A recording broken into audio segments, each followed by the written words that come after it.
Every day, the choices we make create our imprint, the mark we leave through our life and on the world. I'm Natalie Walton, and this podcast is for you if you want to make better decisions in your daily life, from how you create and run your home to building a meaningful business and life that you love. If you're interested in living more intentionally and responsibly, come join me and leading creatives, entrepreneurs, and experts every week. Together, let's create an imprint worth leaving. Before we start today's episode, I want to share with you something exciting that I've been working on. As you know, I'm a big believer in making our homes the best that they can be, whatever stage we're at on our journey. How we do this is central to my books, This is Home, The Art of Simple Living, and Still the Slow Home. And so I've turned this 10 steps on how to make a home from my first book into an online workbook that you can apply to your own home. So if you'd really like to create a place that you can love today, then go to nataliewalton.com to receive this free workbook. I hope that you find it helpful and it sets you on the path to creating a home that you truly love. Just go to nataliewalton.com to download the free workbook. Okay, back to today's episode.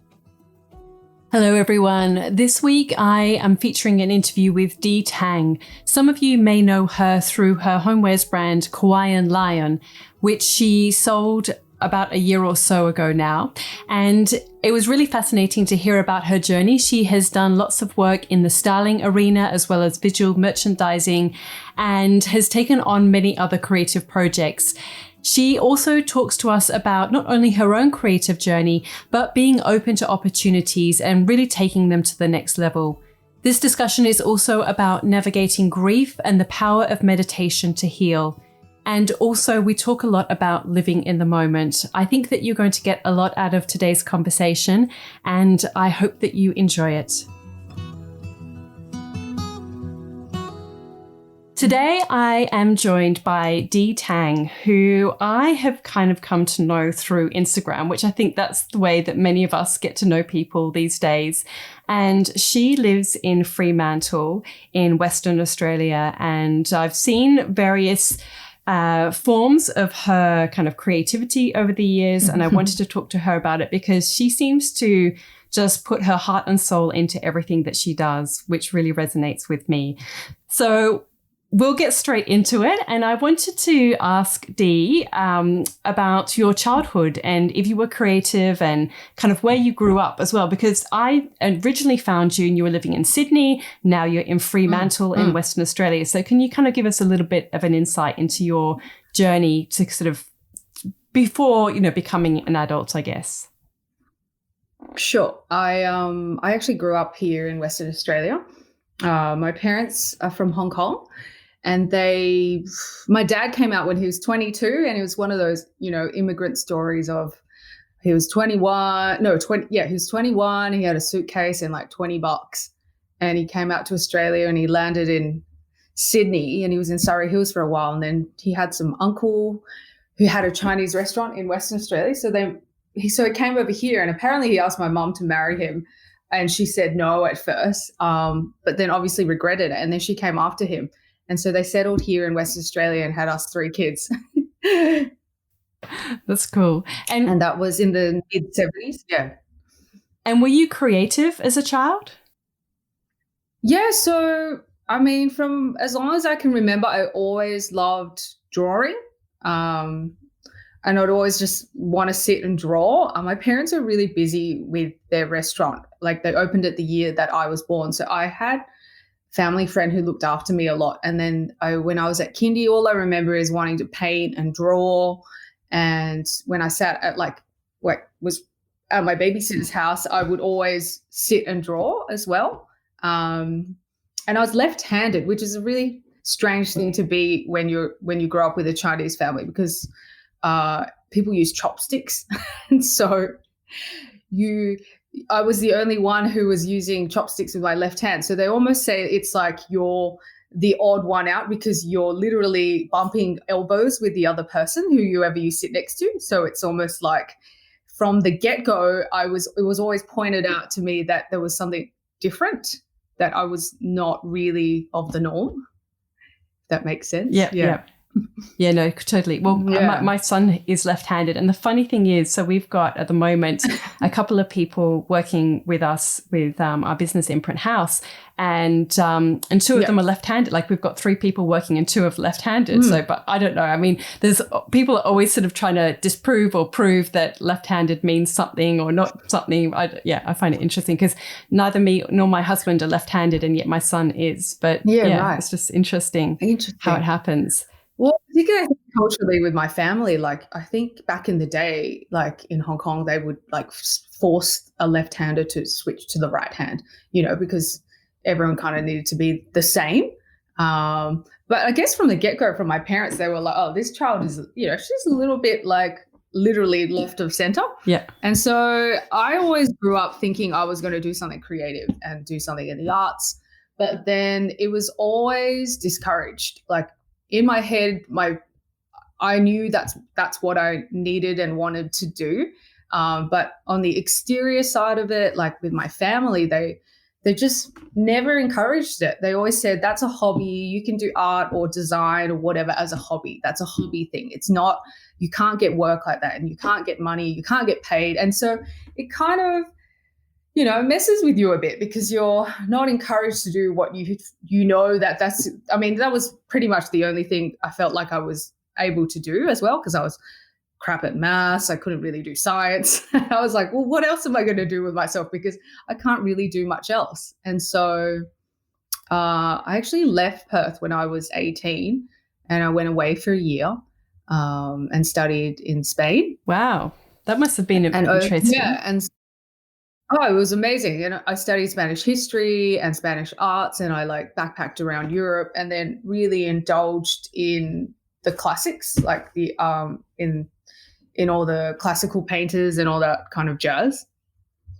And then I came back and I felt really disconnected to Western Australia. I guess because when you're hammered with that your whole life, like, oh, there's something weird about you or there's something different. And my brother would say things like, oh, why are you trying to be different? And as a kid, I was like, I'm not trying to be different. I'm just trying to express myself. But it's only really in hindsight that you realize that's what you were trying to do. And so pretty much I did what my parents wanted me to do, and they wanted me to finish university. So as immigrants coming to Australia, the most important thing for them was for me to have higher education. So I did that, and I actually ended up studying journalism. Because when I was about to go for the interview to study graphic design, I kind of just lost all sense of confidence, and I felt like my folio wasn't good enough, and so I didn't go, and I ended up studying journalism because I felt like, I just had to finish my degree, and then that would kind of allow me to leave. And so I finished my degree, and at 21 I left, and I didn't come back for another 14 years. Wow. And so did you so then you went to Sydney? No, so I went, where did I go? I went to New Zealand. Wow. I went to New Zealand. So kind of went in search of myself, I needed to get to a place I felt like where I was felt confident to do what I needed to do. And I guess that's what my early 20s were about. So I went to New Zealand, I went snowboarding, got some facial piercings, as you do. I had a surfer snowboarder boyfriend, so we just kind of like cruised around. And then we went to Japan, and I taught English in Japan. And it was there in Japan that I lived in this tiny little town on top of a green tea field. And it was like really close to the surfing beaches there. And so I started painting surfboards for a local surf store. And it was there that I kind of rekindled my love for drawing and design. And the guy that I was with at the time, he was really encouraging of me doing creative stuff, because his mom was an artist and his grandmother was an artist. So for him, it was a really natural thing to do creative stuff. Whereas for me, it was like a really strange, unknown territory to pursue creativity. And it was there that I decided that I would move back to Australia. So I saved some money after teaching for 2 years, moved back to Australia and studied design at RMIT in Melbourne. Okay. Was that like a big leap of faith to do that? Or did it feel like inevitable? Yeah, I guess so. Well, I guess I remember thinking, I'm not very, like, I always had this feeling, maybe I'm not good enough, like, and then I realized, I was like, at some point I realized, I was like, it's not about whether you're good enough or whatever else. I was like, there's a spectrum, and everything's relative. And I realized, well, this is what I need to be doing, whenever people ask me, what are you doing with yourself? I remember in my head or in my heart, I would be like thinking, I'm creative. Like I want to proudly say that I'm a designer or, I work in creative industry or something like that. And there's that feeling inside where you're like, I'm not doing what I need to be doing, and now it's time. And so I was 24 when I came back to Australia, 25. And I, moved to Melbourne and ended up being there for 4 years and studying at RMIT School of Design, which I think was probably like the best design training that I could ever had, and being immersed in inner city Melbourne culture. Yeah, I've always heard good things about RMA, even though I can't say it, RMIT. You have to really... RMIT. Yeah. Yeah. I mean, I loved it. I mean, it was hard going it was just like a 2-year diploma under School of Design. But I think living in the city too, you're surrounded by so many young people who flock to this city to be creative and then to be around creative people. So there's a lot of kind of odd bodies who end up in Melbourne, I find. And it's a really nice kind of experimental ground, like just for you to express yourself. And I feel like even stylistically in fashion, like you just try things there that you wouldn't have felt comfortable to do when you grow up in a smaller town like Perth in Western Australia. And so it's I found it was, even though I was a lot sunnier in disposition than for Melbourne people, it was a great kind of space to just explore and grow creatively. Yeah. And can I just ask, so when you say it was in design, so was that graphic design or like product design or interior design, or did you kind of choose your electives, or how does it work? So it was under the School of Design, and then I did it was like, they're not really called majors. I guess it's kind of like a stream. It was like visual merchandising, because I kind of, through uni and when I was younger, I always worked in retail. So I always had, always loved clothes. Yeah, always a bit of a clothes haul. And so I wanted to kind of combine design with the fashion side of things. And so so the only place where you can study this visual merchandising is in Melbourne at RMIT. And so that's where I went and ended up for 4 years. Okay. Yeah. And so then what happened after that? Did you get a job in that area? So I worked for American Apparel. I don't know if you remember that brand. Yeah. Like they sold everything that was like just plain colors and basic. It was kind of like the normcore period in the late 2000s kind of thing. I remember it. And then I started working for Sports Girl, actually. And at the time, they were like doing really interesting things with their visual merchandising. And that's why I wanted to work for them, even though they were pretty commercial and kind of mainstream. So my job there as a merchandiser, I had this huge prop room because I worked at the store above Burke Street. So there was this massive prop room. So all the props in the state were pretty much housed in this massive old warehouse building. And then there was like a huge kind of studio, like where I would, get to paint things and collect things and make things. So it was actually a really, really fun job. Yes, I really sounds like it. Loved it. Yeah. Yeah. And so, And so was that I really, really loved it. And sorry, was that doing stuff for like catalog, not catalog shoots, but do you know what I mean? So I don't know if web was a big presence then, probably not social media, but were you creating backgrounds? Just pre-web. Yeah. Were you creating backgrounds for like ads?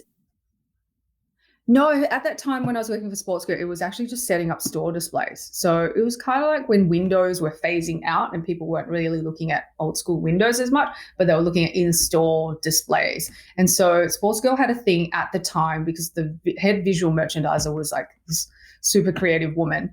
She like poured a lot of like love and money into the VM. And so I would set up a lot of rooms. So whenever a new collection would come through or a new season, we'd set up spaces within the store to look like, it would look like a kind of bohemian room, or this area would look like whatever was going at the time. And so that was my first taste in creating spaces. So that was like when I was really able to kind of indulge and kind of experience what it felt like to create, a space. Even though it was a fake space, it was a space. Yeah, no, it sounds great. And I think you can be so creative with that stuff as well, because you can push the boundaries a bit, and it can be fun. It sounds a lot like styling spaces for magazines, because it's quite sort of make-believe. Totally. Yeah. So and so where did you go from then? So from then on, I actually came back to Western Australia to visit my family. I'd come back every year. And then one trip, that one year, I was 28 and I came back to Western Australia and I was hanging out with the ex-boyfriend, the one who encouraged me to do design. And I was saying to him, I really want to learn how to airbrush, because I had been doing all these prop making at work. And I was like, it'd be cool to learn how to airbrush. I think it would be a really good skill to kind of pick up. And he was like, I met this guy on the beach, like if you want a lesson kind of thing. And he owed me some money or something from like when we lived back in Melbourne days. And I was like, okay, sweet. And so he set up a lesson for me with this guy. And I thought it was going to be like this old salty dog, who's like always in shorts, just an old salty, I don't know. I just thought it was like a really old dude I was going to be meeting. And then I rocked up at this place that he told me to go to, and I had two coffees in my hand, and the door opened and it was Des. And I was like, oh, hey. And we ended up drinking coffee, painting all day and just chatting. And I was like, oh, wow, this is crazy. I was like, I can't really focus because I kind of just want to make out with this guy. And I kind of just started seeing some other dude in Melbourne, and I don't know how this is all going to work out. Yeah. And so anyway, that was that. I didn't think I'd really see him again. And I moved back to Melbourne. And then meanwhile, Des had told me, I'm leaving Western Australia. I'm moving back to Sydney. I'm from the northern beaches of Sydney. And I was like, I didn't even know what he was talking about. I was like, Narrabeen sounds like it's hours away. And so he was moving back to Sydney. And then the day I came back to Melbourne to work, they offered me a job in Sydney, and I took it. Wow.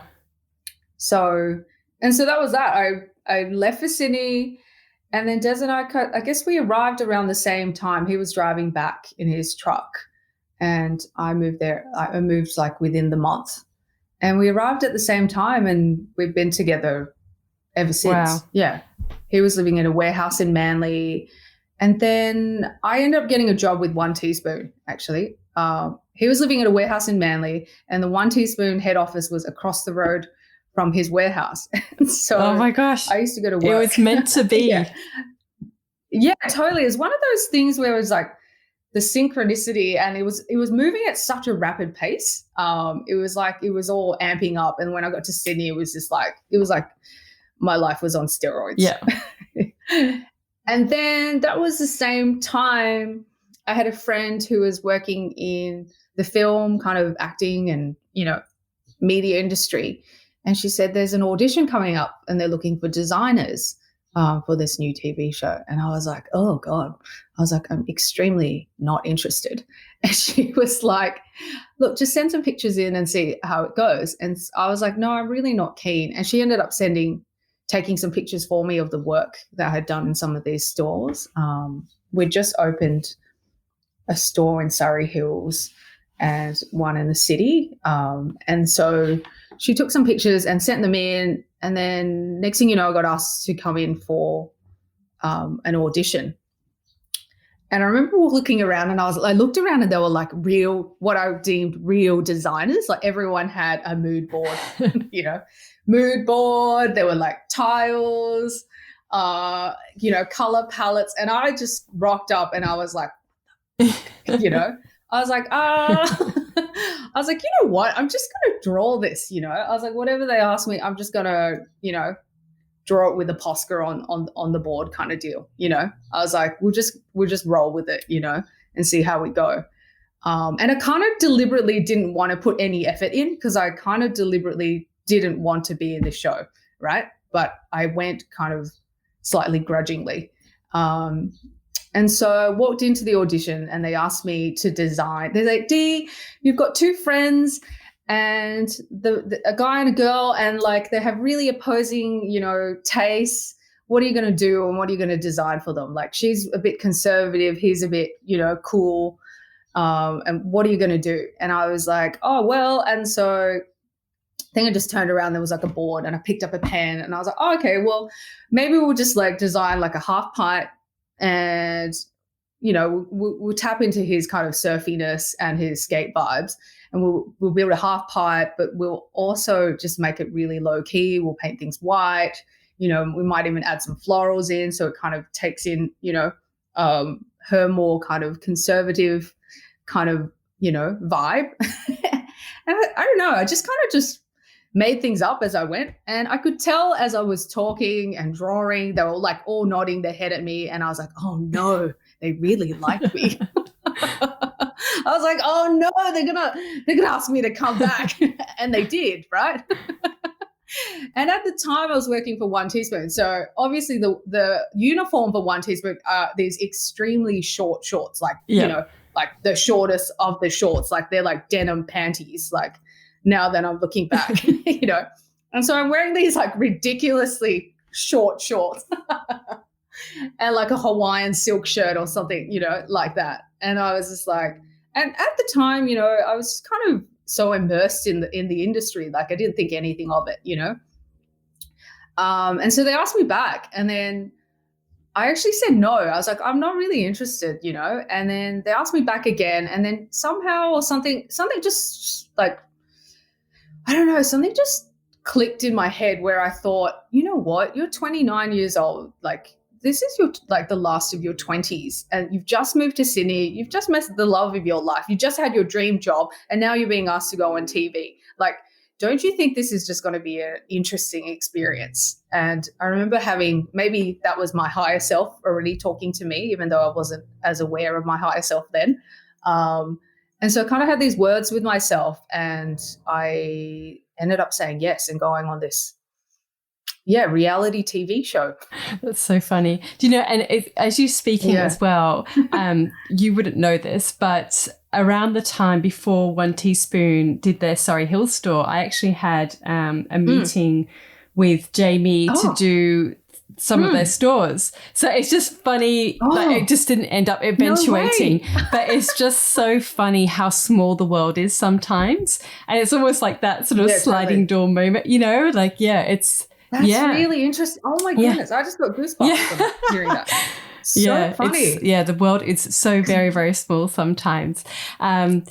They must have decided just to have a visual merchandiser after maybe having meetings with you or something. Yeah. I remember she had very big plans for like making every store a very different concept. And I mean, it was amazing what she was doing. And she's such a clever, incredible businesswoman as well as creative. Totally. But it was just funny. Yes. That sort of like, I know exactly the period that you're talking about and everything. So totally. So what happened after the TV show? So after the TV show, which was a really strange experience, so for 2 months you're followed around by a camera, and we were living in Paddington in Colette Dinnigan's old house, in her old Victorian townhouse. So there was 10 of us like living in this like beautiful fancy townhouse, and then we were just kind of all cooped in there, and then we'd like get taken out in these cars to do these challenges around Sydney, and then we'd come back, and we were just kind of like, I don't know, you don't cook, you don't drive, you don't make any decisions for yourself except for like, what are my paint colors today? Or, what what am I going to put in this room? And so it's such a strange thing to be, because you kind of become like a child in many ways, because all these other things are being done for you and decisions are being made for you, so it's a really strange environment to be around, because everyone gets really bratty, and they like people have tanties and stuff, like grown adults having tanties and, chucking fits, and it's an amazing and the funny thing experience, isn't it? Like a psychological experiment kind of thing, isn't it? Totally. And the thing is, they would film you while you, like, if you wanted to talk to your family, they would film you because they wanted you to break down. So they were constantly looking for drama. And so what I used to do was we had a house phone. This is like just, pre-iPhone kind of era. It was a shit phone. And so I would send him these messages, and we would occasionally, maybe every 2 weeks, would get one day off. And so I would send him these messages, and I'd be like, okay, I'm going to meet you behind the American Apparel store at Surrey Hills at this time. Don't answer back. I'll see you there.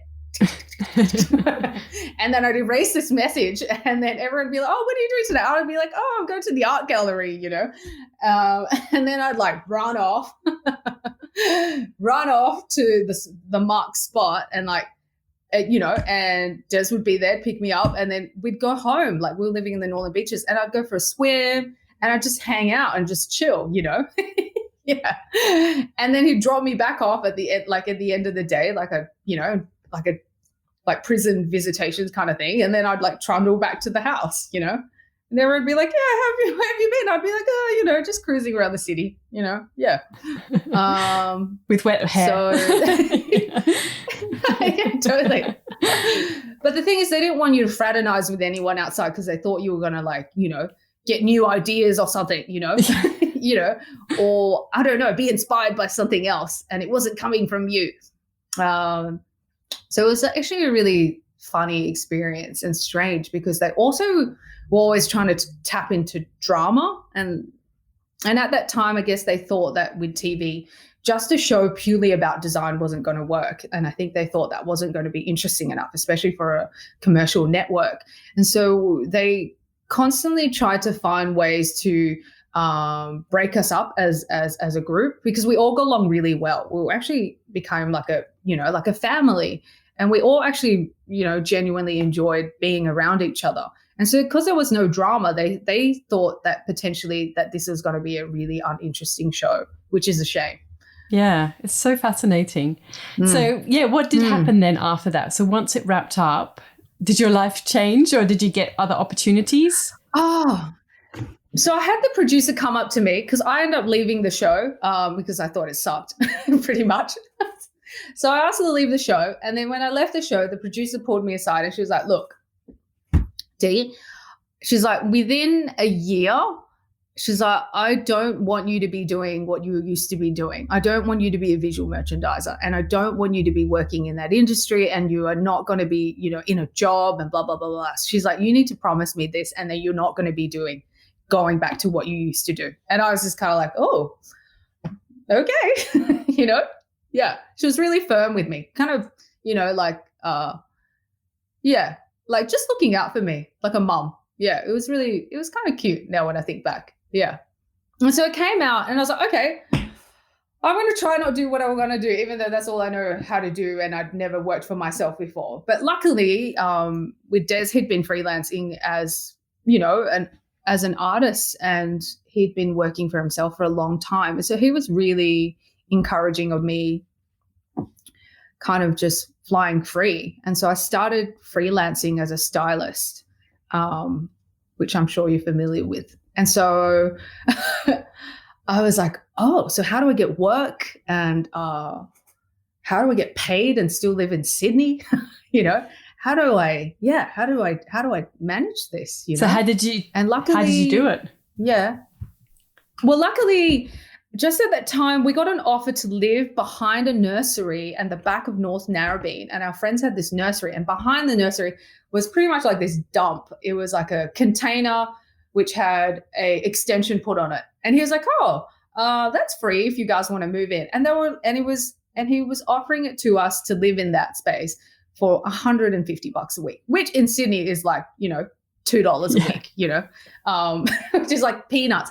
And so that was the lifeline. So we ended up paying like this, 80s rent, living in the northern beaches of Sydney. And they let us do whatever we wanted with the space. And that was kind of, I guess, where I kind of really was able to grow. So we lived really close to the tip, up in Terry Hills. So I was there every day. Yeah. I'd go there with a coffee, and I just loved going to the tip and finding just like old stuff, and cheap old stuff, because I was always on a budget whenever I was trying to find props for a shoot. And so, or I'd upcycle things, and it was kind of that era of, where kind of, I guess, the beginnings of the upcycling, like 2011, 12. And so I started buying old pieces of furniture, painting it, sanding it, and then finding stuff for shoots as well. And then we kind of extended our little shack home then, and we called it the Cow Bungalow. And from then on, what happened then? Oh, so Amanda Talbot, who was the judge on Top Design, she kind of became like a mentor at the time, and so she was really encouraging as well of me doing my own thing. And she also said, you've got a really unique style, and you kind of need to continue with that. And so she was the one who actually came and photographed our house at the time, because it was like 30 square meters. It's like a tiny, tiny, tiny space. But it was cool because it was like, when you have a lot of limitations in design, and then you end up making some really, really, really good decisions because of the constraints. And so I was so used to working with nothing that it really forced us to create the space where we could create a home out of living literally in a dump above a septic tank behind a nursery in the backwaters of the northern beaches. And I loved it. When I look back at it, I said to Des the other night, I was like, wow, that was a real dump that we lived in. And I was like, I loved it. I didn't even know at the time. I thought it was magic, I really just loved it because it just gave me creative freedom. I was allowed to hang things on the wall for the first time. I was like to make holes wherever I wanted. I could paint the floors if I wanted to. We built a deck it was just like the first time in my life that was able just to do whatever the fork I wanted, with our home space. Yeah. And that was really, really cool. And I really indulged in it, and I loved it for that. Did you work with Amanda Talbot at all? No, so I didn't work with Amanda. Des ended up working with of course. Amanda. Yes. Yeah. No, it's coming back to me now. So that's another story in itself. They ended up working together for 3 years. Wow, for the Merivale projects. With Merivale. Yeah, for Merivale. Yeah. And so that was the time to... sorry, I was just going to ask, because you said that you were doing styling as well. So did you start out assisting people, or what, and who were you assisting? So, do you know Hollywood, the photographer? He was friends with Jamie. Chris Searle. Sorry, that's his real name. Yeah. I'm like, I don't know Hollywood. I know Chris Searle. Sorry, I just know him as Hollywood. So he used to shoot stuff for One Teaspoon. Yeah. And that's kind of how I met him. And he was the one who actually gave me his first job, or his producer, Marie, from Tidal. And so my first freelance gig was creating a rooftop party scene at top of this like graphic design building in Surrey Hills. And so it was kind of like I had to find like a Hills hoist to hang stuff off. And it was like when you were using like those old cable wheels as tables and like grungy old armchairs. And it was like I think it was a beer commercial. Yeah. And so I think they gave me a $2,000 budget. And then so I loaded up like Des's truck with all this junk that I'd found at the tip and like some stuff I'd painted to set up this shoot. Yeah. And then it kind of just went on from there. I did another shoot for them for Master's Milk. And that job was to build lilos, like pool lilos out of the actual milk containers Oh, itself. wow. Yeah, so that job like pushed me, like really pushed me. That was like a real test. So I ended up building 3 lilos that had to float in the pool and like be jumped on and like be used. So that really pushed me technically, because I'm not a technical person.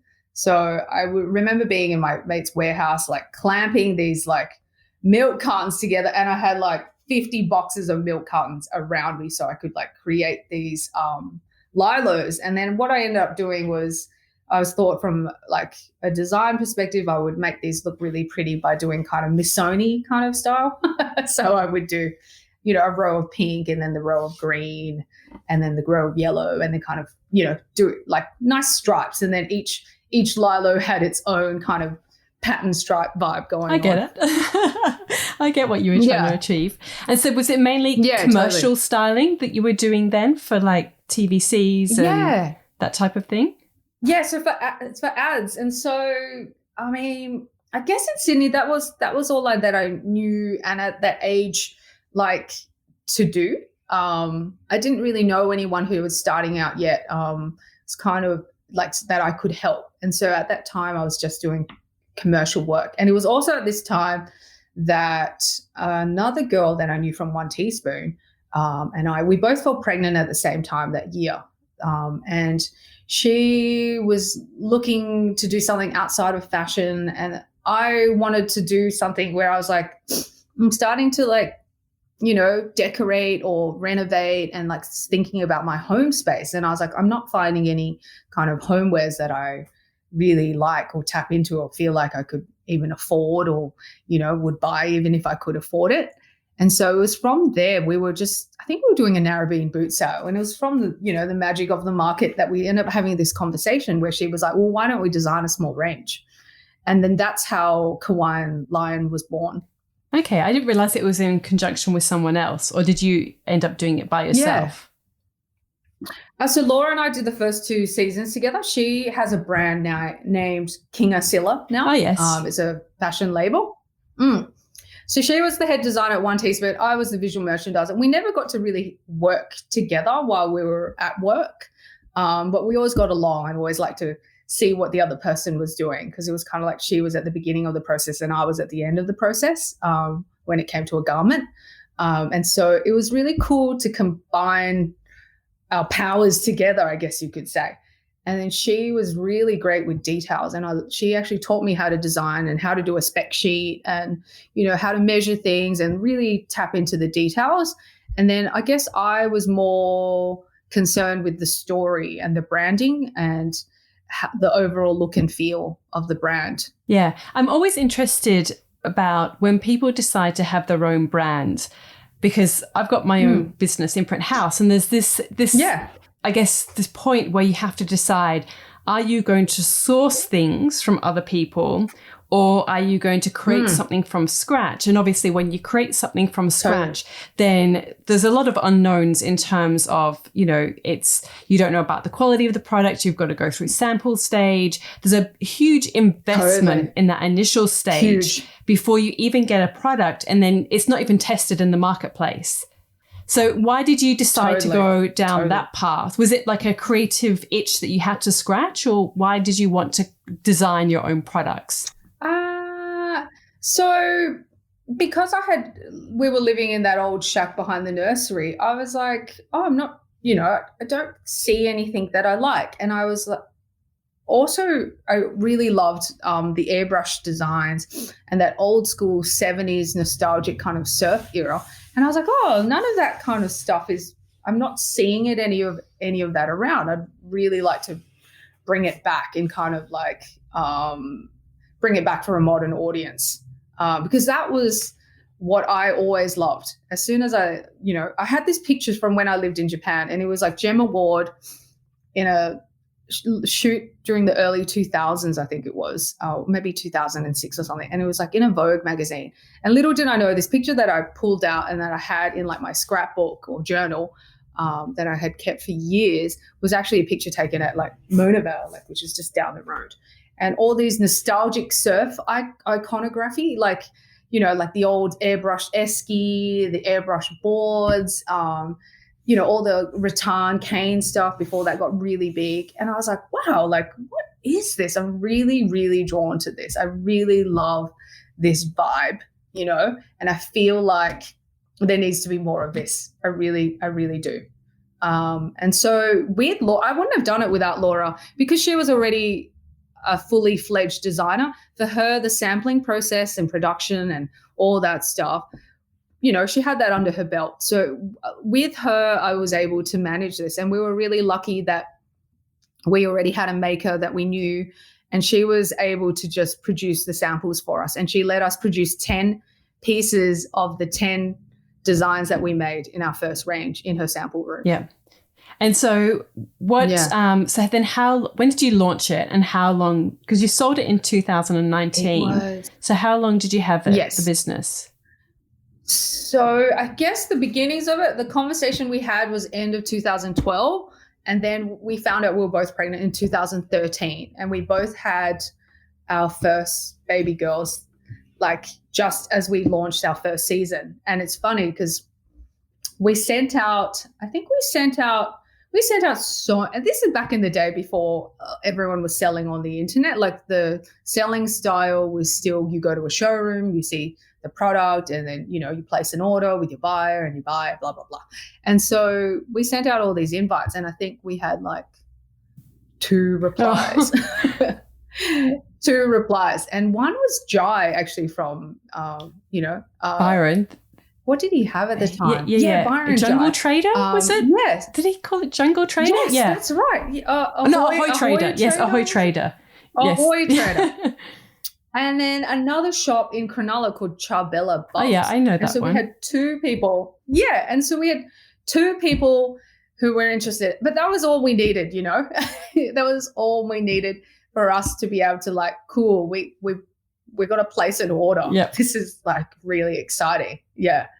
And then it just kind of, and I think I worked on making an online store, and I think we sold like 3 things, and it was like, oh, okay. Just the beginning of that kind of really tapping into e-commerce thing. And it was the beginning of Instagram too. Yeah. And so I think we had like 100 followers or something at the time. And then Laura decided to actually leave because she was like, I need to start my own label. I'm fashion, you're homewares. Yeah. And I was like, that's fine. I get it, And so she ended up, she left. And then I think what happened was we had both put in $5,000 to begin with to start our first sample range. And so I paid her out the $5,000, and she was happy to take that to take off to start her own label. Yeah. And then from then on, I just trundled through by myself. And so what was your kind of plan with it? Like, or what were the values of the business? Like, what was important to you about what this brand was, and how you created and where you created, and the, the design, or, all of that stuff. Yeah. Like, what were your general thoughts on that? Okay, I like these questions.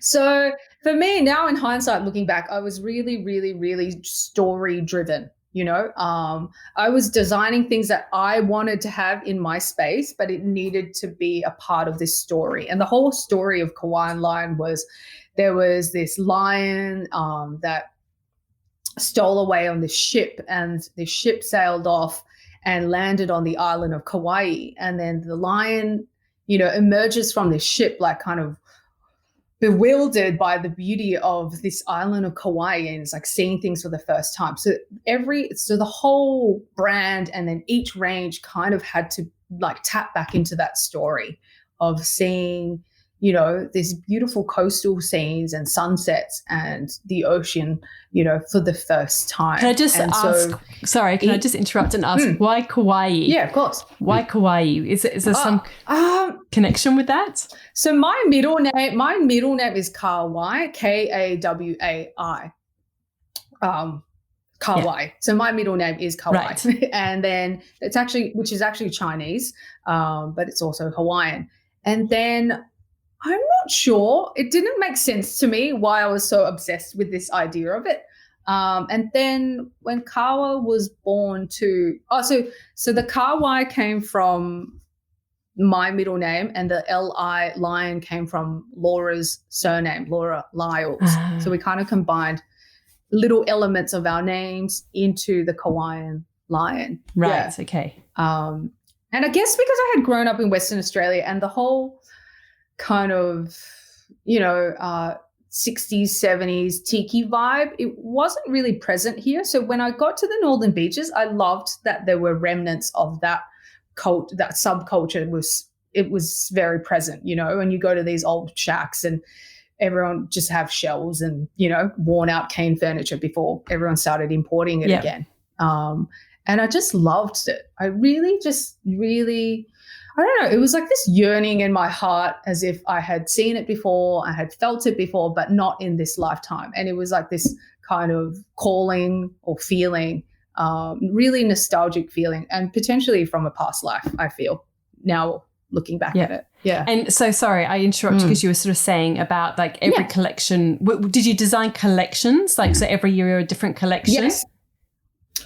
So I was trained in fashion, like to follow seasons, and that's how my brain still works. I still think spring, summer, autumn, winter, holiday occasionally. So we pretty much at first we tried to design one range per season, so a summer, a spring, whatever, but it ended up being too much. So I ended up splitting the range into 2 ranges and then doing like a smaller injection here and there.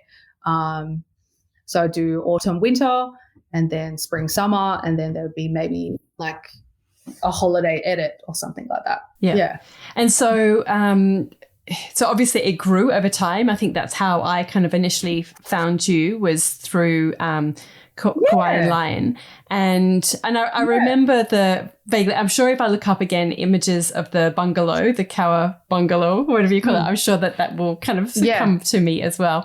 And so then the next thing I know then, well, obviously there was, the, very sad story about your daughter's death.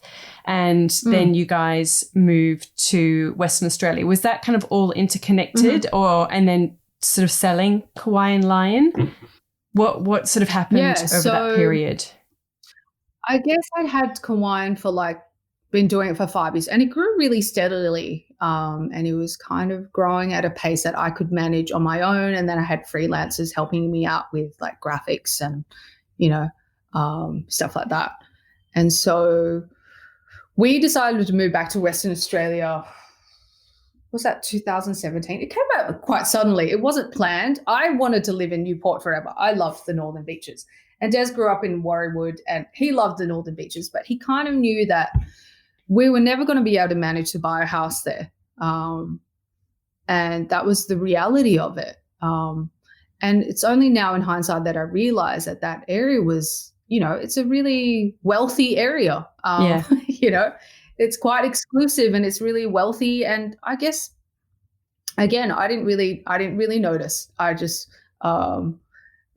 had some really good friendships there, and I really cherished that time of my growth as a designer. And that's kind of what I tapped into.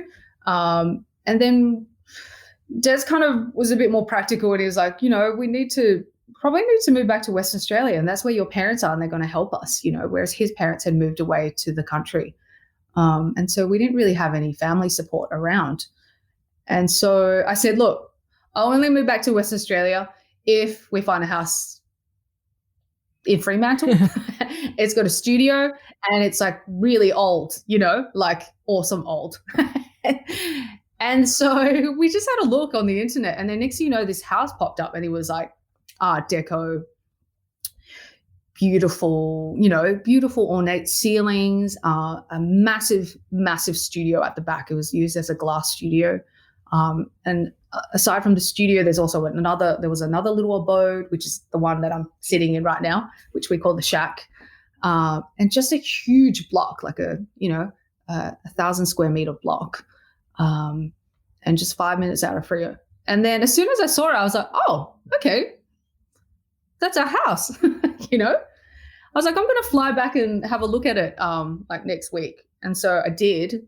and I brought Rafa along with me. And that was in May 2017. And I walked through and I was like, this is our home. I was like, I don't know how we're going to do this. And I don't know how to get a loan, but we'll figure it out, you know? And so that's what we did. And the following month, it was July, we had decided we'd come back to Western Australia for my sister's 40th birthday. And on the way back, I was going to do a bit of production work in Bali, where I was getting some things made. And then we would fly back to Sydney, pack up our lives, and then move to Western Australia.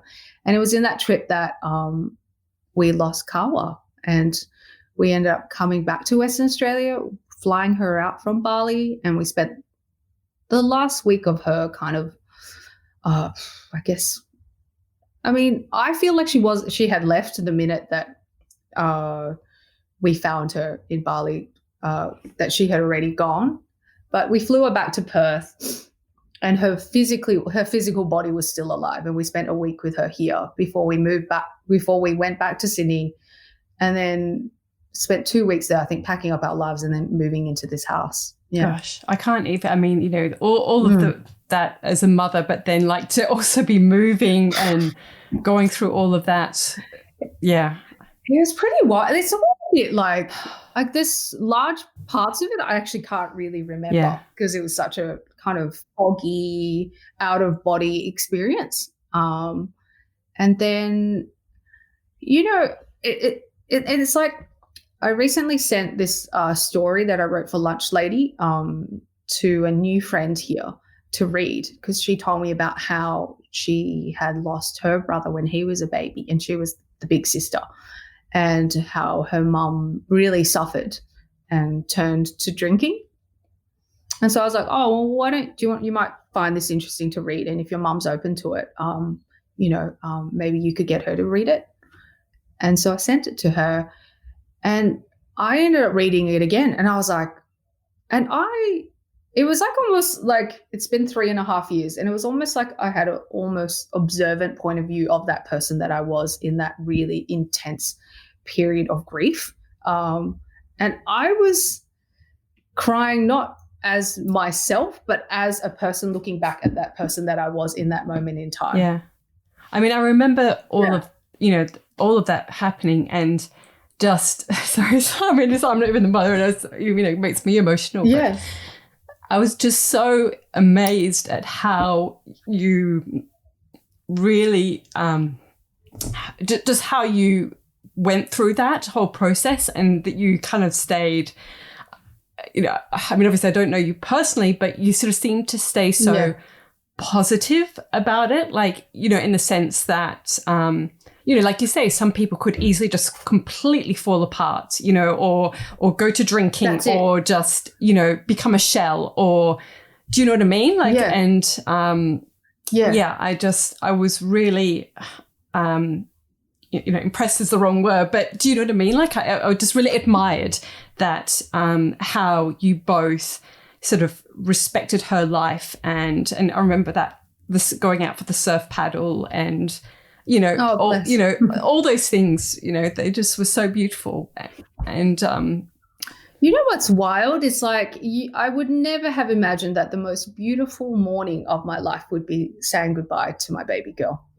Like that morning was magic. Like we all rocked up at the beach, like everyone had wetsuits on, and I had leis and Hawaiian shirts, and the water was glassy. It was just amazing. And I remember having like paddling nerves, like paddling anxiety, because I hadn't paddled out in years. Yeah.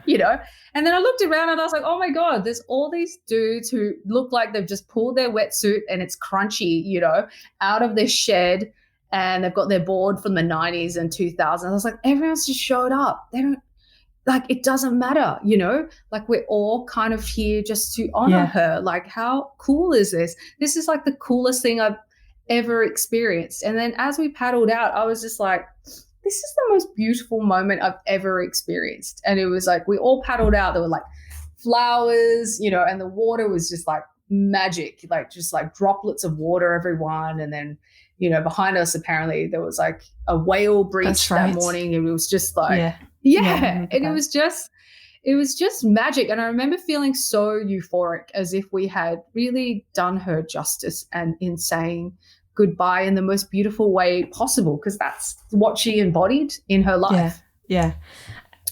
And and for me, I guess, like, No, I was just going to ask you, I mean, because that was the word that kind of you used it yourself, you know, that you really have kind of honored her life in so many ways. And I'm just wondering how, I mean, of course, like, you know, an experience like that is going to change you as a person.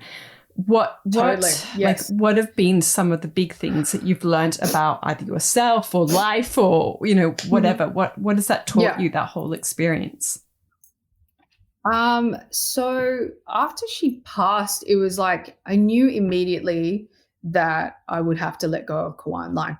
I was like, it was a real struggle that year after she passed, like from a business perspective, because I was like, oh, I'm this grieving mother, and I don't want to be seen as that grieving mother behind this brand, you know? This is a really strange place to be. And like, it seems really, I don't know, it just seems really strange to try and push and sell things, you know, while I'm going through this passage. It's a, you know, it just doesn't, the two kind of, you know, don't kind of converge, you know? I was like, it's really kind of jarring for me in my heart. And I can't do this, you know? And so that was the one of the biggest decisions. I was like, okay, I need to sell this. I need to try and find someone who's going to be able to take this ship and sail with it, and who can grow with them. And then I can remove myself from this. And so for me, it was kind of like I was emerging away from the brand, and I knew I was growing away from the brand. And it was like this child that had grown, and I had to like kind of push it off and let it go free and be independent. And how was that? And so I could, sorry. Yes. So I could kind of, you know what I mean? Like, and so I could just kind of be who I was in this present time, which is a changed person, you know, like I had, you know, experienced something that I was changed forever. And in so many ways, it was a deeply, deeply spiritual experience. And from the last 3.5 years, you know, in my head and in my heart, I knew everything I'm going to do from now on will be to try and understand this. Everything I do will be to try and tap into this more and to connect to Kawa in spirit and learn about how, why, you know, why would I enter this agreement of losing my daughter in this lifetime? Why do I need to learn these lessons? And what am I learning from this? And how will I grow from this? And how will I come to acceptance of this? So it was like, that was like pretty much became my drive. Oh, and it still is my drive. Well, it's my thing now. And now I've realized it's actually my purpose. And my purpose, I've realized through, you know, doing a lot of healing, spiritual healing and, you know, different types of modalities, you know, connected to spirit, is the fact that my role here now is to, you know, take messages that I, you know, receive and that I know deep in my heart, and to kind of translate them into visual things for people to understand and comprehend. Yeah. Simply put. Yeah. And can you share, like, just in case there's anyone out there who's going through something similar, or maybe just something completely different, but like, what are, you know, are there any books or resources or, you know, like teachers or whatever that have really helped you? Yeah. So one of the books I read, and I read it before Kawa, and I believe this before Kawa, is about past lives and how that our souls are eternal, and that me as Dee is just one lifetime that I'm currently living, and this person and what I look like and who I supposedly am, it's just one incarnation. I have been thousands, if not tens of thousands of souls prior to becoming Dee in this body.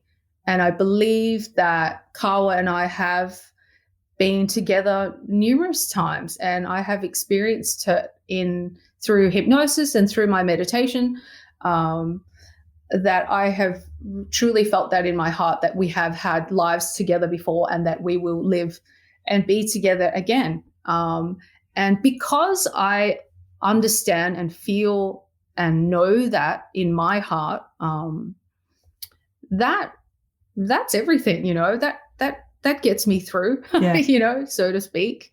Yeah.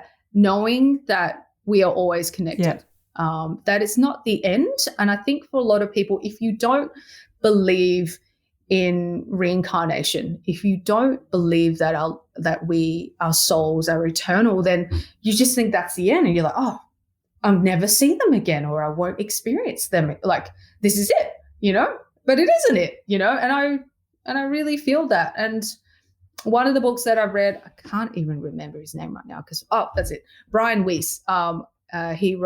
He was a psychologist or therapist who hypnotized a lot of people and just kind of by a happy mistake, oh, there are no mistakes.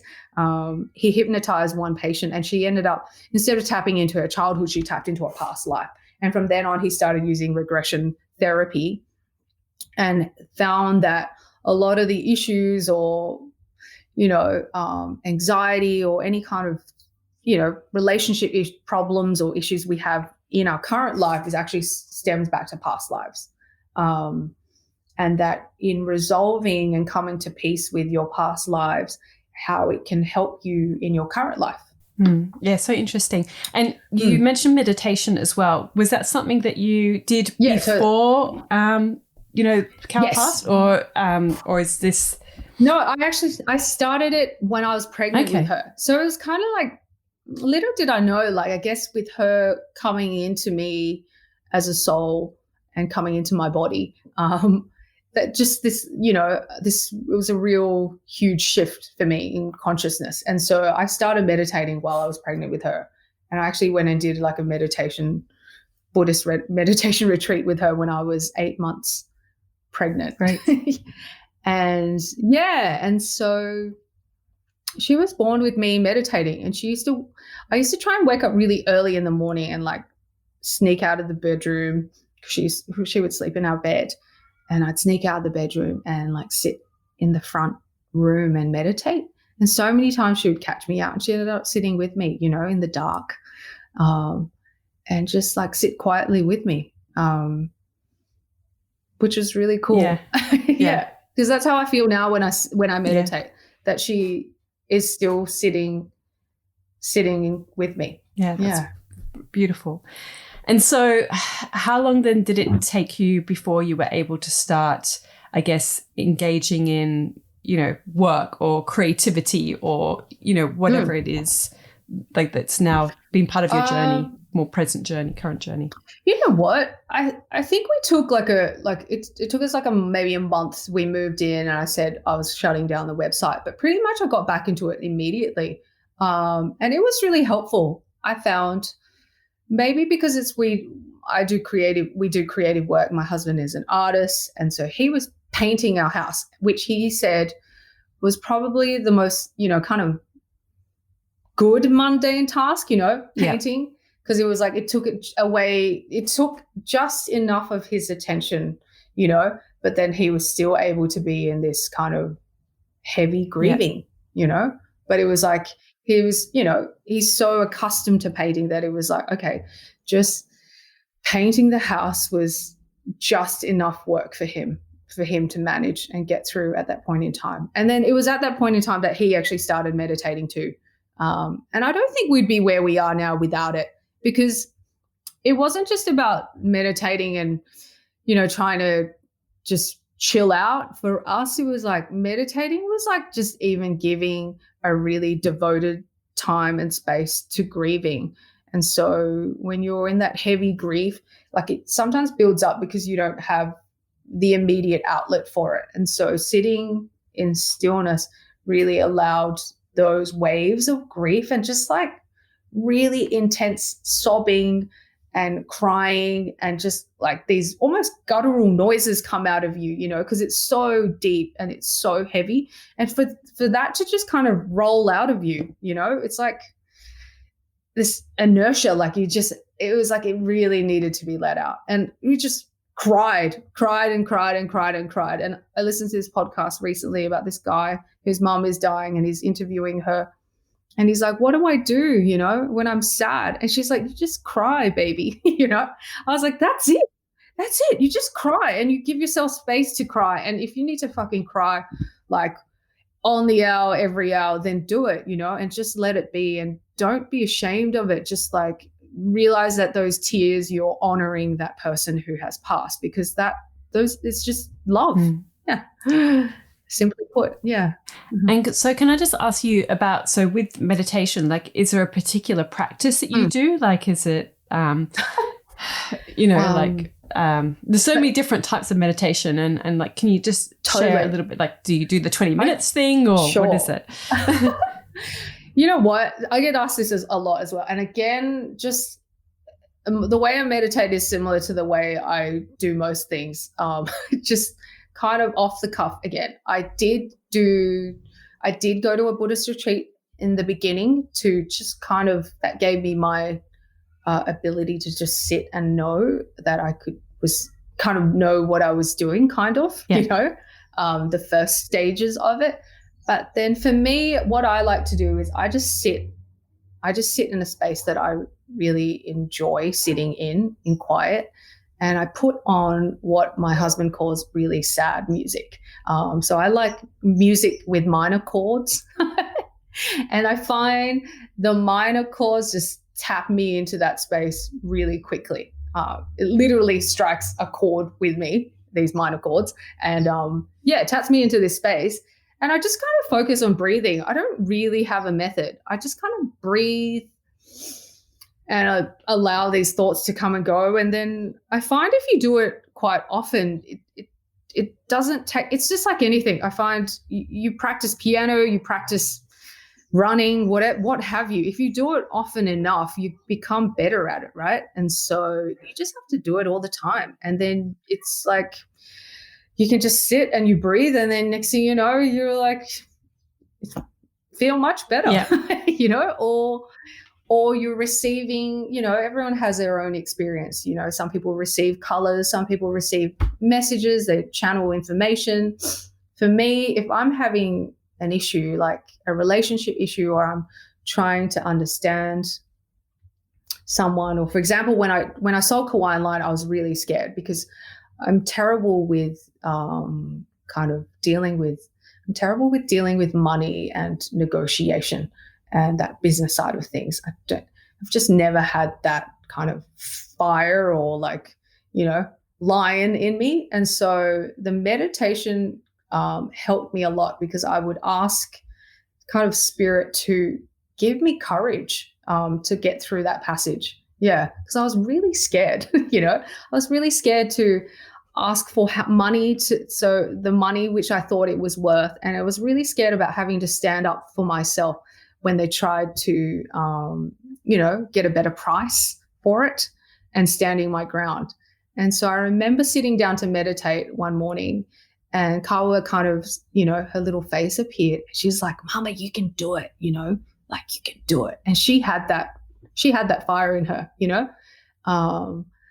and I could hear her just being like, you can do it, it's fine, you got this, and I was like, okay, I got this, And I found just so sitting with it in meditation just helps me with everything. Yeah. I really could not manage my daily life without it. And I find if I don't do it for a few days, I get really grumpy, and no one likes grumpy mama. Do you do it at the same time every day, or do you have a certain... I try. And do you do it, do you get up early for it? Yeah. Yes. So I try and wake up at 5:30 in the morning. So I have, you have time to yourself. So I try and go for a swim, and then I come home and I try to meditate, but I often get interrupted by little people. And so if I don't get that time to do it in the morning, when it's my designated work time, we do share, I work in the morning and Des works in the afternoon. I make sure I'll take out some time during my work space time to do it. And a lot of people say, oh, I don't have time for that. And you're like, well, yeah, you do. Yeah. Yeah, you do. And you always feel better afterwards. Yeah. Yeah. Yeah. I haven't heard a person go, oh, I felt really shit after that meditation. Like you always feel better afterwards. Yeah. And would you do does it vary the amount of time it takes you, or do you do you set an alarm, or how long do you do? No, I don't. I never set an alarm. I just let it go. And occasionally it goes 10 minutes, 15 minutes. Occasionally it's 45 minutes. I kind of just let it be what it needs to be. And I'm really thankful that the meditation now is what has helped me. I don't know, I guess since Kawa's passed, what I feel has believed is she has connected me to spirit more, and that what it's done is not only has it opened this channel, I feel like that everyone can tap into, every soul on earth can tap into this channel. And when I was on Top Design, what I used to do was my mantra was, I am an open channel of creative energy. And I used to say that to myself every day of the challenge.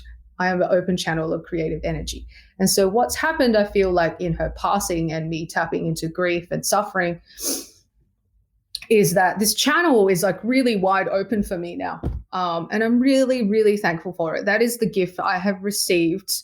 It's kind of like a consolation prize, I guess you could say it's like that. And so this channel is really open. And so rather than me thinking, oh, what am I going to do creatively? It's more like I ask now, what do I need to be doing? Where am I going with this? And then I'm given direction. And I feel like now I'm just pretty much I've been given all these skills up until this point in my life.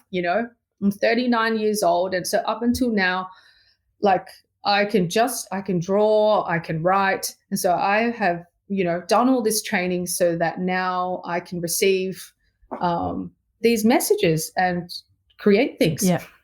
Yeah. So that's where I'm at. So have you started working on something specific? Yes. So I'm working on a book right now. Wow. And I've been working on it. I've actively been working on it all year. So since Kawa passed, I used to write down little phrases about love and what I felt love is. And they would just kind of come little fragments, when you receive ideas and they just, you just got to nab it and put it down somewhere. And so I just started collecting all these little fragments and then putting them in my moleskin diary and whatever, or just whatever piece of paper I could find. So I had all these scraps of paper. And then when COVID hit, it was I remember in a meditation I received this kick in the ass. And it was okay, it's time now. Less talking, more walking. And I realized it was oh, okay, I need to walk this, purpose-driven creative path, And so from COVID, I started drawing again. And it's been a long time. And I struggled through that process because I'm actually not a very good drawer. I live with an artist. And so when you live with an artist, you're never going to think you're a very good drawer. And I draw in a really naive kind of sticky kind of way, simple lines. And so there's a particular style to it. And so I knew I needed to have these drawings, which were simple, for this book that I've been working on that is going to be for everyone. It's going to be for big kids and little kids. And I wanted it to just be about what love is and how love has nothing to do with material possessions. It's got nothing to do with status. It's got nothing to do with anything, really tangible. It's just simply feelings or moments, small snippets and moments in time. And that's what the Beautiful. book is. Oh, wow. So is it aimed, though, at children in general? I know you said little kids and big kids, but I mean, I'll show you because this is just a scrappy drawing, but not that wow. People can see it. So it's kind of the drawings will appeal to children because they're really simple and they're really colorful. And the way I approach coloring is, which is the stage I'm at now, is I just got aquarels because I don't really paint. And so I was like, oh, I just want to do this like a kid. I don't want to plan the colors. I just want to pick colors that I like and I want to color it in like right now. And I'm watching Rafa, my 4.5-year-old, draw, and that's how she draws. So I was like, okay, well, I'm going to approach coloring like that. Yeah. I'm just going to pick the colors I like and I'm going to color it, and that's it. Yeah. You know, that's the edit. And so that's where I'm at. I'm probably like 75% through like the coloring stage. Yeah. So there've been times in since COVID hit last year where I've had really intense periods with it. And then, you know, you kind of get taken away from these projects sometimes because it's not earning you money, and then other things take precedent. And so now I'm back in it. And then last year we actually had a shoot with this really, really sweet lady who came through, and she was shooting a cookbook. And she wandered into the shack where I'm working after she did the shoot. And she was like, oh, what are you doing? You know, a bit nosy, but, you know, I like that. And she was a bit nosy. And she was like, what are you doing? And I was like, oh, I'm working on this book. I was like, I don't really know what I'm doing. And I don't really know what the next stage is, but somehow or rather I need to make it into a book. And she just looked at me and like tapped into my eyes, and she was like, what is this book about? And I was like, oh, it's just about love, you know? And I was like, and it's about having angel children, you know? It's dedicated to all the parents in the world who have angel children, you know? And she just looked at me in the eyes and she was just like, she's like, I'm going to help you with your book. And I was like, whoa, really? She was like, yeah, I'm going to help you with your book, you know? And so I was like, wow, okay. And she was like, do you have the software? And I was like, no, I don't even know what you're talking about. And so she was like, send me an email when it's time and I'm going to help you with your book. And then so late last year, she sent me an email and followed up on it. And I was like, wow, this woman is like for reals, you know? And she's like, where are you at the book? And I was like, okay, I'm going to contact you early next year. I'm onto it, you know, it's time. And she was like, cool, let me know. Yeah. And so it's almost that time. Yeah, that's exciting. Yeah. So are you going to self-publish or are you going to go through a publisher? Is that? Yeah, I guess you don't the thing is, I don't know. Yeah.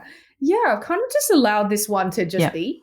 And I feel like what I did the other day, though, was I shot a little short film for it because I felt like if I do need funding and, you know, want to do a crowdfunding thing, that it would be good to document the process. Yeah. Oh, I can't wait to see it. Yeah. And do you have any sense of what you want to do beyond this book, or is that you're just so immersed in this right now? No. And I guess that's the thing about what I've learned from Kawa, and I'm learning even more so now, and really tapping into the whole Ram Dass thing of like, you know, like be here now and like not thinking too much about like the future, and just allowing things to come. Yeah. I think when I was young, I was always searching and I was always running away and in search as if I would find myself only by going to far distant places or stuff like that. But now I realize that when you're grounded, things will come to you. Yeah. Yeah. Or that's where I'm at with my life. No, that's kind of what, with the research for my book still, that's kind of what the conclusion that I came to, which was that, you know, we like, you know, because obviously there's this whole industry around changing our homes and changing our lives. But to actually, the only moment that we ever have is this one now. And, you know, to just embrace this moment, and which is not to say you can't plan, but to really be present in this moment. And so that's, I feel, a beautiful way to end this part of the conversation. I know, I could keep going. But I just got a few little quick questions for you, and just whatever comes first to mind. I just think it's a fun way to get a little bit more of an insight into you and your thoughts. So the first one is the one that always trips everyone up, but I think you've got this one, Dee, because I think you'll be good. So which 5 words best describe you? Whichever 5 words come to mind first. I like the way someone described us in a blog myself the other day, and it was absent-minded afterthoughts. Can I Sure. use that? Is that one word? That's or about phrase? 4, but that's fine. I'll go with that. Absent-minded afterthoughts. I guess I like to say laid back, but my husband was probably the only person in the world who would disagree. Present, authentic. I try my hardest to be exactly who I am and try to express that in every way. Yep. What else is there? That's probably about 5. And maybe woo woo as well. Woo woo. I like to think, and it's funny because my name is Tang, so I was like, oh, if I had a podcast name, maybe I could call it Woo Woo Tang. Sounds good. Yeah. What's your proudest life or career achievement? Probably. Actually, no, not probably. It is the lunch lady story that I wrote. After being a designer for so long and so visual, I realized the power of words when I wrote that story. And I was thankful for my years of doing that journalism degree that seemed really pointless at the time, and I was thankful for the fact that I always wrote and kept journals, and that when I came to write that, it all came just tumbling out of me, quite, kind of unconsciously. Yeah, it was kind of like just this stream of words came out, and I was able to articulate my feelings into these words. And the result of that is I've had hundreds and hundreds of people email me, message me on Instagram, just talk to me about it in person. Hundreds of people tell me about their loved ones and conversations about dead people. And I actually really enjoy that. I love hearing about people who passed, and I love hearing about their experiences with spirit, with that loved person who passed. And so, yeah, that's probably, I feel like it really was after all that and trying to be a designer, and make things look cute for so long, I suddenly was like, oh, the words really resonated. And so now I'm trying to combine those words with pictures. Yeah, I was wondering when the journalism thing would circle back for you, because but often it does so in some way, and you never know when it will come back. But there must have been a reason you did it in the first place. Well, that's it, And I remember when I was started designing, and I found that designers often are so visual that they weren't able to express themselves in words. And so what I started doing just in the background was I would do I would do write-ups for my designer friends who had started out doing, who just started launching their labels, or they needed a little blurb for their collection. On the side, I would just kind of try and tap into their brand and pull words together for them. Yeah. So it did come together. It did. What's the best life or career lesson you've learned? Just be yourself. Yeah. Find your own style. I think it's obviously a good experience to try and, when you don't have a sense of your own style, people are going to copy other people's styles. But once you've copied someone else's style, you have to keep moving on. You can't just stay in that space, keep searching, and you'll get there. That's part of the journey and is always and will continue on. But yeah, try to keep going with finding your own style. It's really important, I feel, because everyone has their own unique sense of expression, I feel. Yeah. What's been your best decision? Like ever? Yeah. The best decision.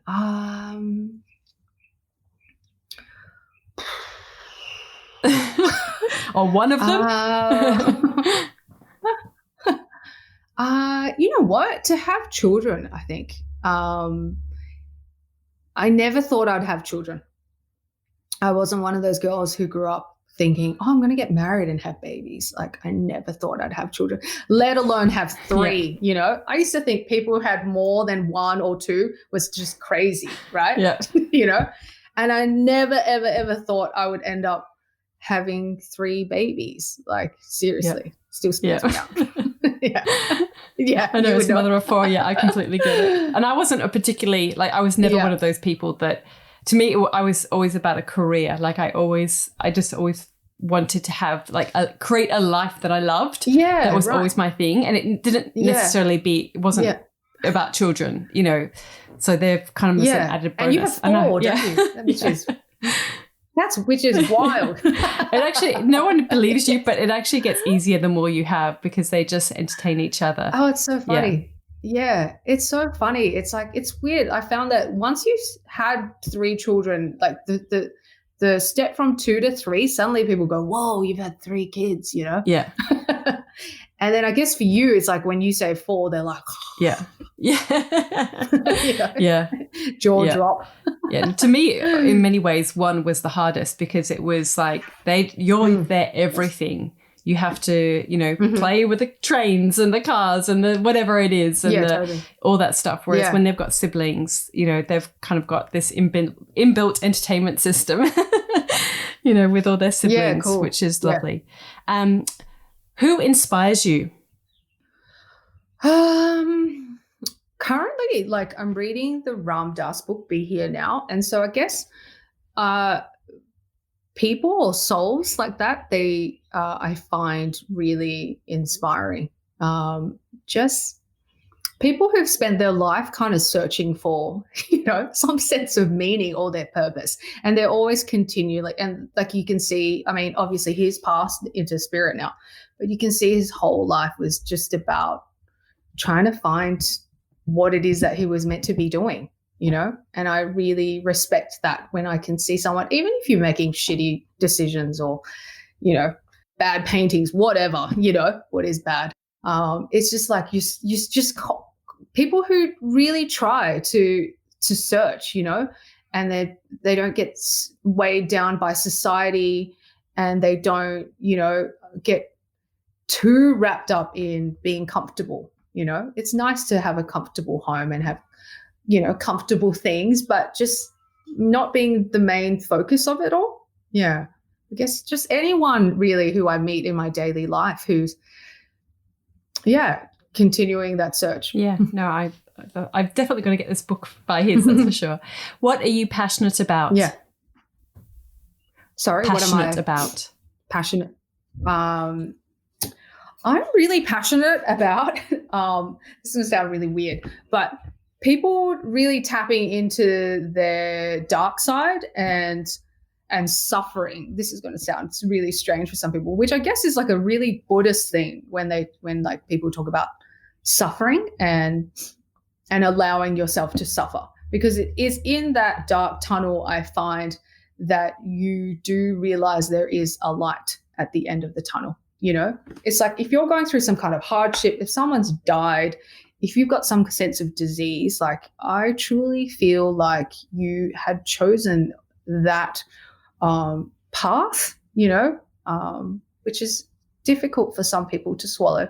And there is a reason for you to be in that state of being. And it is your kind of role, your job to kind of work through it, to trudge through it, you know, and it's going to be hard and it's difficult, but you know, there's always light at the end of the tunnel.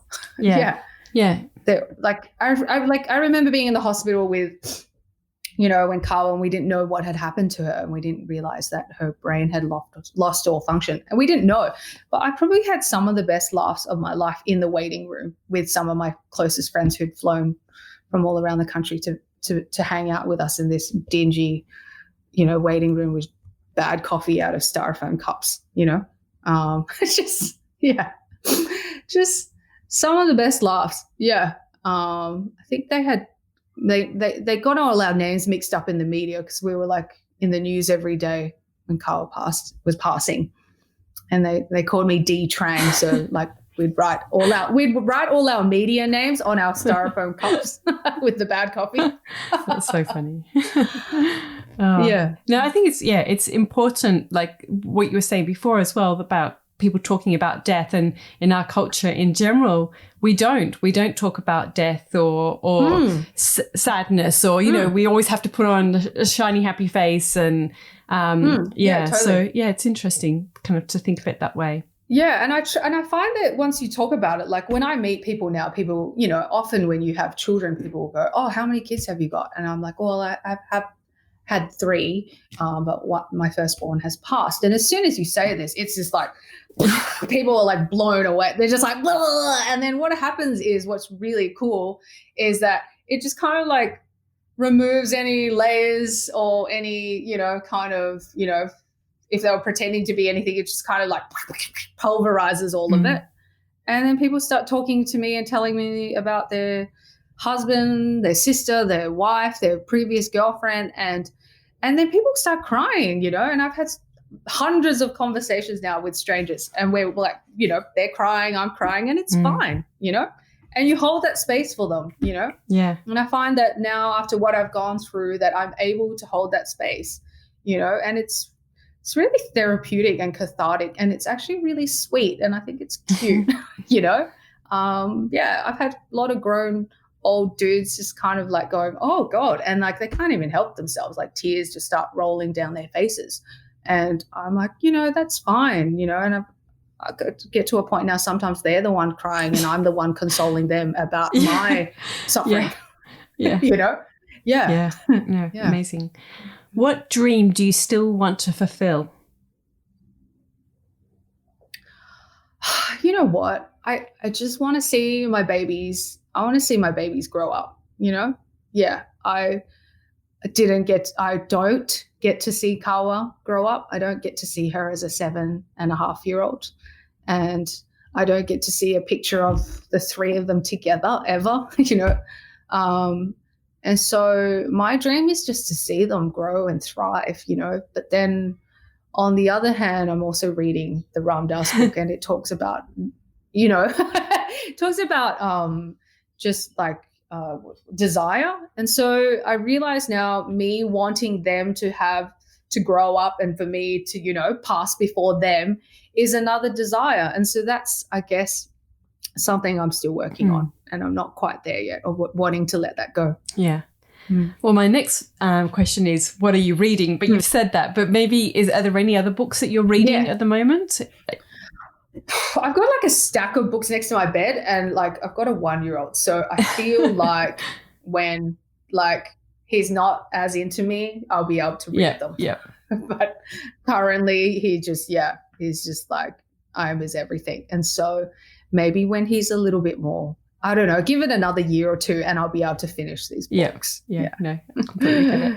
Are you listening to any podcasts at the moment? You know what? I'm actually really new to podcasts. My husband's been listening to them for years, and it used to like drive me nuts because he'd be like, "I was listening to this podcast," and I'd be like, you know. And I guess because in the 7 years I've been like, you know, child rearing and had a business, I just didn't have space for it, and I didn't know how to let the podcast in. And so I only recently started listening, and I don't have one. Oh, actually, I have one in particular, but it's actually a guy that I just really enjoy listening to. His name is Damien Eccles. I don't know if you've heard of him. And he talks about magic with a K. And he was wrongly imprisoned in Arkansas, I think it was, like when he was a kid. And he was in prison for 20 years. And it was in prison that he started practicing what he calls high magic. And he said by the time he left, he didn't even feel like he was in prison anymore, because he was practicing this like 8 hours a day, and he was able to kind of remove himself from his bodily experience and be, you know, just be where he wanted to be, or be in a different time and space. And he's just a really cool dude, and I really enjoy listening to him because he admits, you know, that he was like, I needed to go through to jail. I needed to be put on death row. Like I had to go through all this really effed up stuff for me to become who I am. Wow. That's amazing. Well, I was going to say, I mean, I listen to a lot of podcasts while I'm folding laundry because I've got lots of laundry with 4 children. So that's, or hanging up the laundry. So hanging up the washing or folding and so, but I don't know if listening to people on death row goes with laundry, but maybe it does because that's where I kind of. Well, the thing is, he doesn't really talk about that so much. What he talks about really is more what he calls high magic. His mindset. Really essentially meditation and tapping into your spirit guides and your archangels and, you know, all that kind of woo-woo stuff. Like and he's all about teaching people how to tap into that. Okay. Interesting.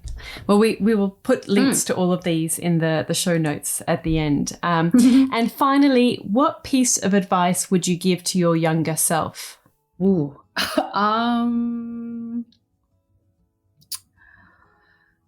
I mean, to practice what I'm trying to practice now, I probably wouldn't say anything, and I would just allow her to be who she needed to be and make those mistakes that she needed to make to be who I am now. It's all part of the journey, isn't it? Yeah, totally. Absolutely. Yeah. Interesting. Well, thank you so much, Dee. I've really enjoyed this conversation. It's been so nice to kind of get to know you a little bit better and hear all this backstory that I didn't even know, like with the styling and the VM and there's a lot of it I can relate to as well, sort of as someone who did journalism and then went into styling and sort of had like, different, but there's some parallels there. So it's it's always interesting to see how it all comes together in the end. And I'm really excited to see this book as well. So I'll definitely be looking out for that. So thank you so much for your time. No, thank you so much. You're someone that I've admired from afar, and it's again like, you know, there's a lot of stylists out there, but yours is one that I've really honed into and tapped into because you're all about, you're all about helping people find their own sense of expression, and I love that. Well, thank you. Thanks. All right, thank you. Well, thank you. All of the links and info you need to access for this episode are at nataliewalton.com/podcast. Thank you to Jaeger Media for producing this podcast and the people of the Bundjalung Nation where it was recorded. I look forward to connecting again soon.